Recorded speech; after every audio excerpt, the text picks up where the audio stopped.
এই মুহূর্তের সবচেয়ে বড় খবর, প্রয়াত হলেন মহারাষ্ট্রের উপমুখ্যমন্ত্রী অজিত পাওয়ার।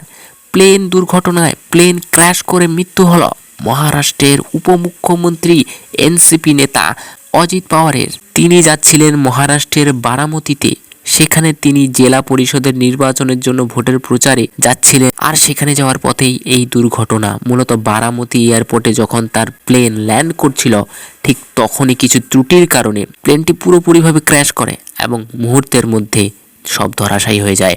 ওই প্লেনে অজিত পাওয়ার ছাড়াও ছিলেন আরও কয়েকজন। এখনও পর্যন্ত যা খবর, অজিত পাওয়ার ছাড়াও সেই প্লেনে আরও 5 থেকে 6 জন ছিলেন এবং তাদের প্রত্যেকেরই মৃত্যু হয়েছে।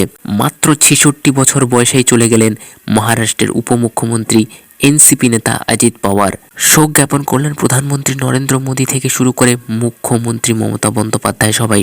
এখনো পর্যন্ত যা খবর, অজিত পাওয়ার সহ মৃত প্রায় 5 থেকে 6 জন। এরা প্রত্যেকেই ওই ফ্লাইটে ছিলেন। এবার এই প্লেন দুর্ঘটনা পরিকল্পিত নাকি পুরোপুরি যান্ত্রিক ত্রুটির কারণে হয়েছে, সেটাও অবশ্যই বড় প্রশ্ন হয়ে দেখা দিচ্ছে। কেননা যদি এই দুর্ঘটনাটি সাজানো হয়, যদি এর পেছনে কোনো বড় ষড়যন্ত্র থেকে থাকে, সেটাও কি আদৌ সামনে আসবে কিনা সে নিয়েও প্রশ্ন দেখা দিচ্ছে। কেননা ইতিমধ্যেই এটাকে কিন্তু যান্ত্রিক ত্রুটি বলে দেওয়া হচ্ছে।